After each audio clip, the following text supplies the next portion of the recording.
In this video, I'll be talking about my off-road setup for my diesel F250. I went to an off-road park a while back and I had someone ask what I did to my truck so that I didn't get thrown out the driver's side window when I hit bumps at speed. And so I wanted to do a quick run through of the setup and how it performs. I've changed three main things on the vehicle to get it to perform better. The first thing that I changed was the shocks. The second thing was the steering stabilizer. And the third thing was the front steering linkage. The shocks, both front and rear, are from AccuTune suspension. They are Fox 2.0 reservoirs. They do have a custom shim stack that I did in conjunction with AccuTune. So what that means is that the washers that control the oil flow by flexing are actually custom for my truck's weight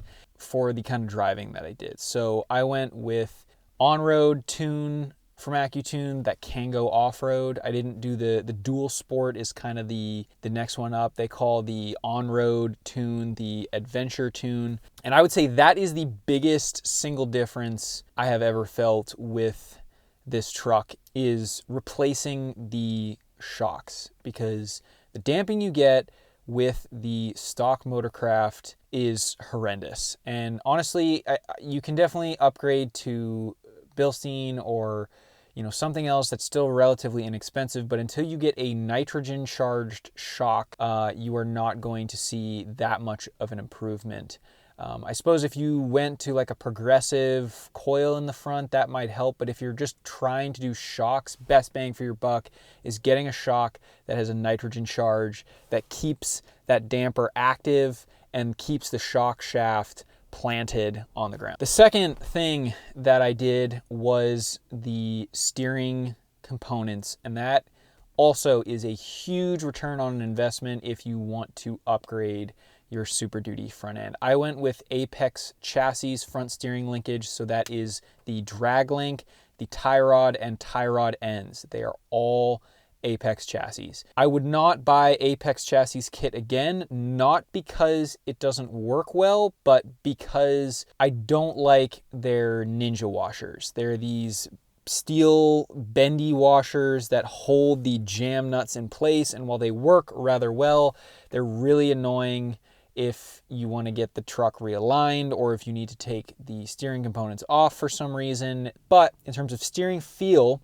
it really tightens up the front end. I have over 90,000 miles on these steering parts and they are still rock solid. The joints are good, they're greasable, and I can beat the bag out of them in the dirt and they hold up. And really that's what you want, is a tight front end that doesn't move when you smash it around. And the last thing I did to upgrade my truck for off-road use was the steering stabilizer, the steering damper in the front. And I have tried three different ones. I've tried the Fox ATS, I've tried the Bilstein 5100 series, and I've tried the Carli low mount stabilizer. And yes, you can run the Carli low mount stabilizer on a truck that is not leveled, that is stock ride height. The low mount will work and clear and works beautifully. The Fox ATS is great if you really want a high amount of adjustability. What I found is that I would turn it up all the way because the damping would feel really good, but then what would happen is my steering would feel really stiff. And so I went to Carli because when I upgraded to Apex chassis, I had some clearance issues with one of the coolant lines with the ATS. I don't know, and some of the hardware with the Fox ATS was not great either, like the Heim joint that they use to hold the clamp to the stabilizer that flexed. Carli does make a upper steering stabilizer and the lower. The lower is the only one though that will fit on a stock ride height truck. You have to have one of their leveling kits or a leveling kit in order to run the high mount stabilizer on the drag link. So right now I have no stabilizer on my drag link and I have one on the tie rod. If I had to choose between spots to mount one, I would say you definitely want to put one on the tie rod instead of the drag link. It makes a huge difference. The Carli low mount is still a little soft feeling. I know like it comes with a nitrogen charge that's around 200 PSI. I didn't let any of that out because I didn't have access to nitrogen, and that's been fine, but I almost wish I could add kind of a little bit. I don't know, I need to play with that a little bit more. But now my truck does have a plow package, and so I am running the taller, or I don't know if they're actually, like, the load rating on them is heavier, but the front springs do hold the front end up, and so when folks see my truck, they kind of assume it's leveled, and it's not. It's technically stock ride height, but the plow package holds the front end up more, and so it's, yeah, kind of a poor man's leveling kit. Would I at some point consider doing progressive coils? I think so. I'd love to at some point go to AccuTune's kit for the 2.5-inch level and then do some Deaver rear leaf springs. If you're asking me, like, do you need to go out and buy, you know, new leaf springs and coils to improve your ride quality? The answer is no. And I've pushed this thing pretty hard. I feel like the other thing that I could upgrade to is the front sway bar. Now, I recently switched to a tremor sway bar. It was lighter, but it did nothing to soften the front end. So I guess what I would say there is you really probably need to either remove it altogether or go with something like Carly's progressive rate sway bar.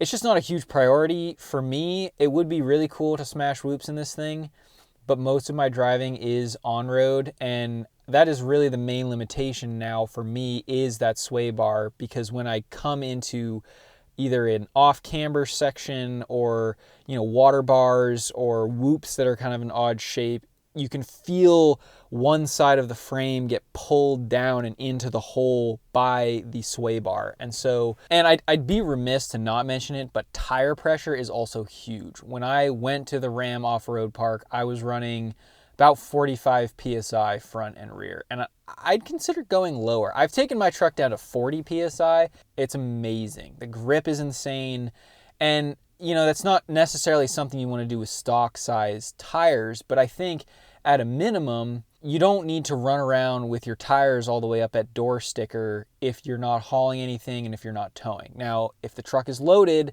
you want to inflate your tires. It should be obvious, but I'll say it anyway. But tire pressure is huge. I know recently, it was interesting, I saw Carly, they have this now new 2.5 shock line that they're putting in between their pin top and their backcountry, but they're trying to tune it better for on-road manners because people were getting their kits and they were saying they still rode harsh. I guess this is something I've learned in the last year, because I always thought, oh, the whole goal of, like, with these heavy duty trucks is you want to make them ride soft. And that actually isn't what you want, because softer doesn't necessarily mean you get more control. Now, you can get a plush ride, but if that's really what you're after, you probably should try airing down your tires first before you go out and buy a $10,000 kit to try to soften up the truck, because those off-road tuned shocks actually are running more compression than a stock setup. And so you kind of have to be careful what you're going after, because it's hard when you get with suspension tuning. More control doesn't necessarily mean a more plush feeling. And the more plush you go, the less control you have, whether when you're off-roading or you're tuning. So you kind of have to find that balance. And I think AccuTune's done a really good job of that. I hope this video was helpful. I'm running AccuTune shocks, Carly low mount bar. I have a plow package, which is why my truck looks level, and I'm running Apex chassis steering linkage kit. If you have any more questions on my setup, drop a comment below, and we'll see you next time here on PowerStroke Maintenance. Cheers.